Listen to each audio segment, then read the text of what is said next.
काल केलेला मोरावळा इतका दिसायला पण सुंदर आणि आरोग्यदायक असा टेस्टी इतका जी छान झालाय ना, खूपच सुंदर झालाय मोरावळा काल केलेला. काल भरणीत भरला, भरणी धुवून स्वच्छ ते.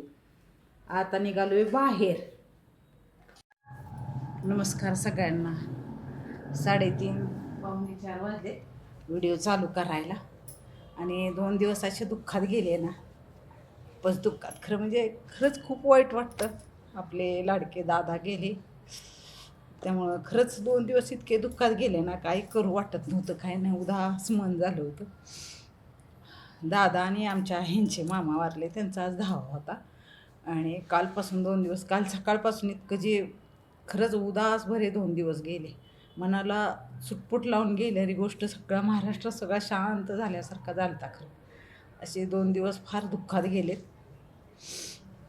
तरी पण जीवन हे जगायलाच लागतं. खरं कधी कधी कुणाचा कुठं मृत्यू होईल काही सांगता येत नाही. जीवनाचा खरंच भरोसा नाही. म्हणून खरंच मी म्हणते, देवाचं नामस्मरण आणि चांगलं वागणं ह्या 2 गोष्टी तर जीवनात पाहिजेतच थोड्या तरी. दादा गेल्याचं दुःख खरं सगळ्यांनाच आहे. खरंच चला आता थोडं बाहेर निघाले. काम तर काय थांबतं का? काम करायलाच लागतं काहीतरी.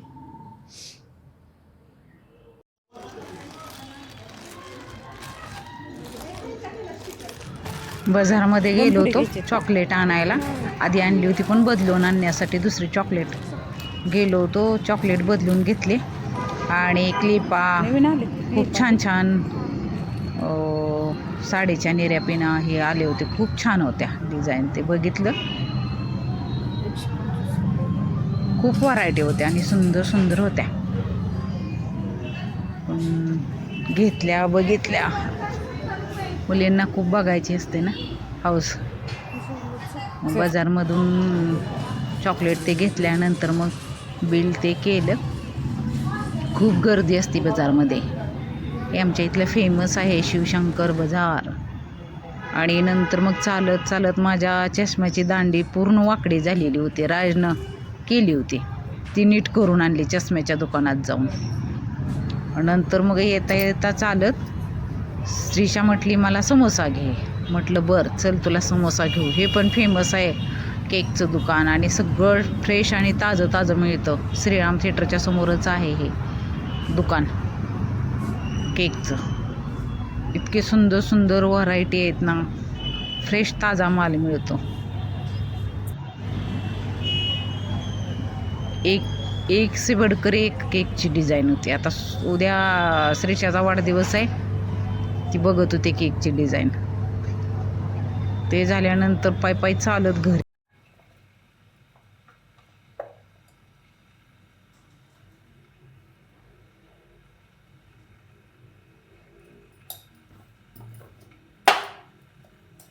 आज आहे एकादशी, त्यामुळे चहा चालू आहे. चहा करून प्यायचा. आज मोठी एकादशी आहे. आज मोठी एकादशी, पंढरपूरची यात्रा बी असते आणि पंढरपूरला आता तुम्हाला माहिती आहे दर्शन बी भरपूर असतं, गर्दी बी असते आणि खिचडी खाऊन पित्त होतं. म्हणून आज करणार आहे मी भगर. भगर करणार आहे आणि बटाट्याची हिरव्या मिरची बच्ची बटाट्याची भाजी, रस्सा भाजी. भगर आणि बटाट्याची हिरवी मिरचीची भाजी. 2 मिनिट.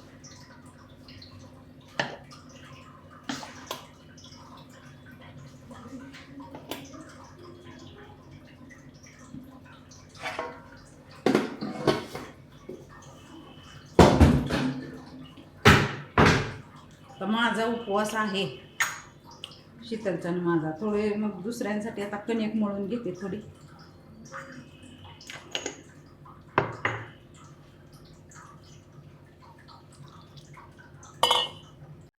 आज एकादशी आहे, त्यामुळे तुम्हाला 2 ओळी मी भजनाचे म्हणून दाखवते पांडुरंगाचं.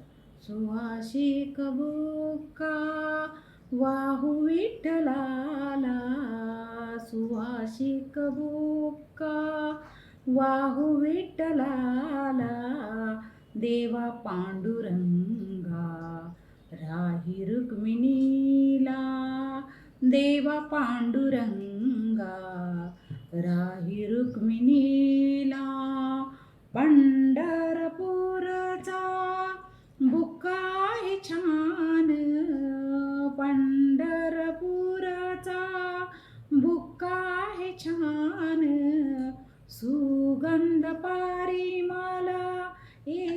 असे दुरून सुगंध परिमला येत असे दुरून भाव भक्तीचा रंग किती काळा भाव भक्तीचा रंग किती काळा मोल अमोलिका मोल अमोलिका भक्तीच्या रंगाला देवा पांडुरंगा राही रुक्मिणीला देवा पांडुरंगा राही रुक्मिणीला देवा पांडुरंगा राही रुक्मिणीला. भगर स्वच्छ धुतली, मीठ टाकला, आता चमच्याने हलवून घेते. बाजारमधली भगर स्वच्छ असते.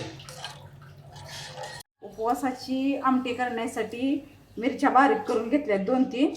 हा एवढा बटाटा घेतलेला आहे. आता भांडं ठेवलेलं आहे गरम करत, त्याच्यात तूप टाकून घेते. चमचाभर तूप टाकून घेते.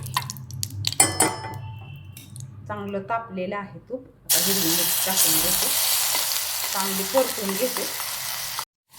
नुसती हिरवी मिरची चांगली परतून घ्यायची. बटाटा टाकून घेते, तो चांगला परतून घ्यायचा. आणि आपल्याला जेवढी आमटी पाहिजे तेवढं पाणी ओतून घ्यायचं. इकडं भगर शिजत आलेली आहे आणि इकडं आमटी. चवीनुसार मीठ आणि 2 चमचा कूट. ह्याच्यात कोण आमसूल टाकतं, कोण म्हणजे साखर गूळ, ज्याच्या चवीनं जशी आवडेल तशी. आम्हाला शिजवायला चांगली चमचमीत आवडते अशी. भगर आता वाफ येण्यासाठी झाकून ठेवते. इकडं आमटीला उकळी येते. आमटीला चांगली उकळी आली आहे. आता माझे केस गळत होते ना, त्याच्यासाठी मी तेल केले. ह्याच्यात मी जास्वंदीची फुलं, लिंबाचं पाला, कढीपत्ता, मेथ्या आणि आवळा चूर्ण आणि वड्याच्या पारंब्या असे सगळं मी ह्याच्यातमध्ये घातलेलं आहे. आणि अर्धा किलो तेलाची बाटली ओतली आणि ते तेल असं झालं. इतकं जी सुगंध छान येतो ना, खूपच छान. आज उपवास. तुम्हाला तर उपवासाची भगर जर आवडली असेल माझी रेसिपी तर लाईक, शेअर, सबस्क्राईब करा. सुंदर असा दिवस मावळायला लागलेला आहे. छान वाटतं ह्यावेळेस.